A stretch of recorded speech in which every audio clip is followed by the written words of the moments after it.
So what's the one thing that's really stopping you from building wealth? I'll tell you right now, it's probably not a lack of opportunity or a lack of skill. It's the stories we tell ourselves. Today, we're going to crack open the 6 broken mindsets that are keeping people stuck, and I'll show you exactly how to fix them. Okay, so check this out. For decades, the smartest scientists, doctors, and coaches on the planet all agreed on one simple fact. It was physically impossible for a human to run a mile in under 4 minutes. They seriously argued that your organs could literally just fail. It was seen as this unbreakable physical barrier. And then boom, 1954, a guy named Roger Bannister does it. He clocks in a 359.4 mile. But here's the really wild part. Just 46 days later, someone else beats his record. And within a year, 3 more runners did it too. So what does that tell you? It was never, ever a physical limitation. It was a psychological one. And that, right there, brings us to money.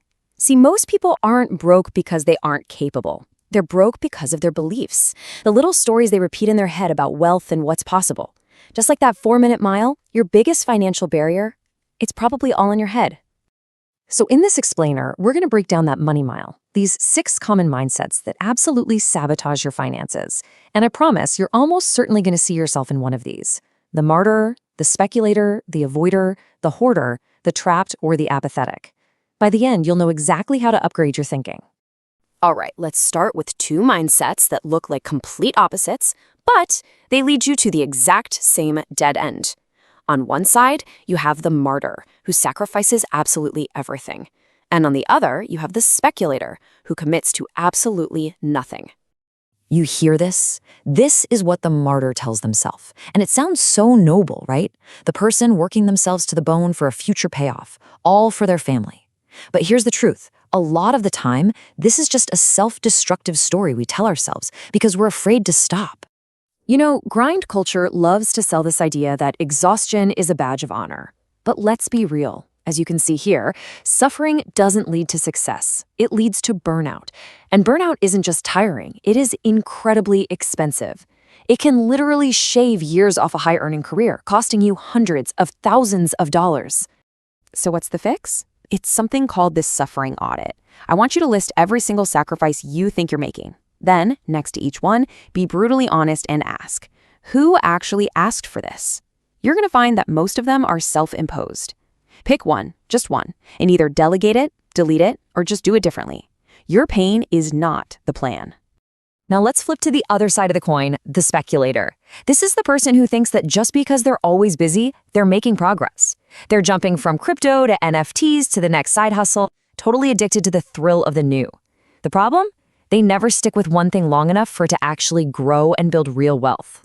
And this slide shows you exactly why that's a terrible strategy. There was a famous study that found the most active traders, the ultimate speculators, they underperformed the market by almost 7% a year. And the winners? The people who traded the least. The lesson here is so simple. Shiny objects don't build wealth. Time and consistency do.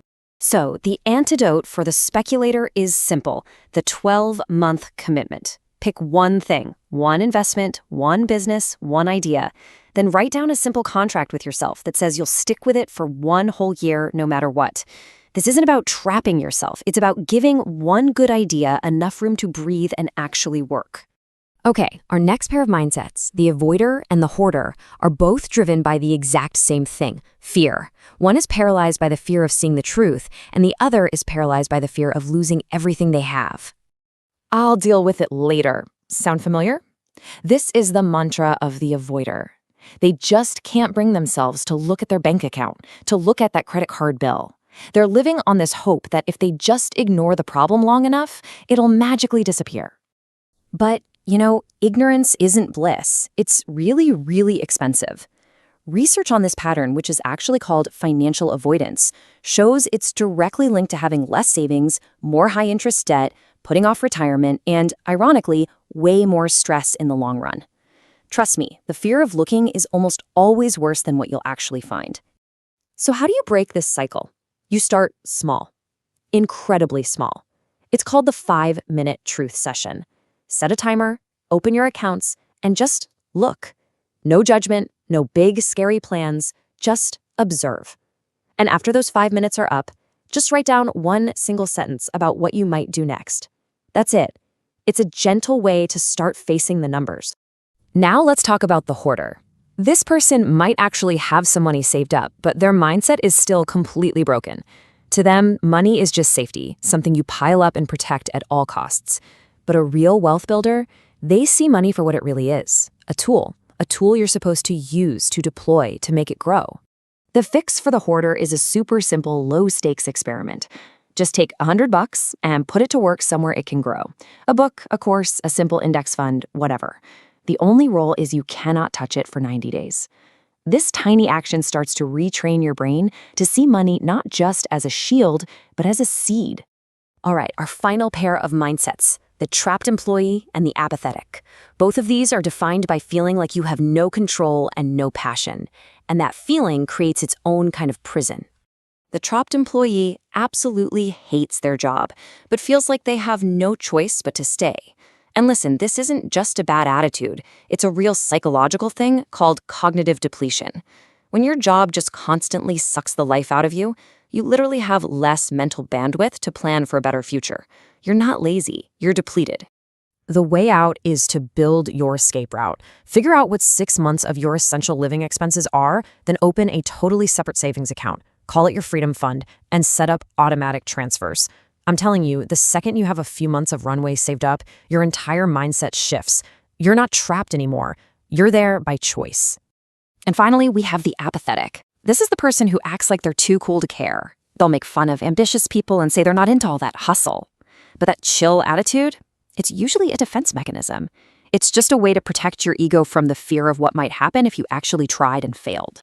So the fix here is what I call the 30-day obsession. Pick one skill, one idea, and just go all in for 1 month. Learn about it and work on it every single day. The goal isn't to get rich or burn out. It's just to prove to yourself that the opposite of toxic hustle isn't being apathetic. It's having a healthy, focused obsession.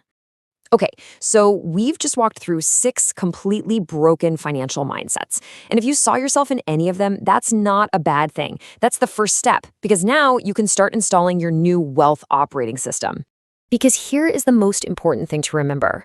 Your mindset is not some fixed part of your personality. It's software. And just like any software, it can be updated. Remember Roger Bannister? The 4-minute mile wasn't broken by someone just running harder. It was broken by someone who changed what they believed was possible. And you can do that too. So, the only question left is this. You've just met the martyr, the speculator, the avoider, the hoarder, the trapped, and the apathetic. Which one of those are you firing today?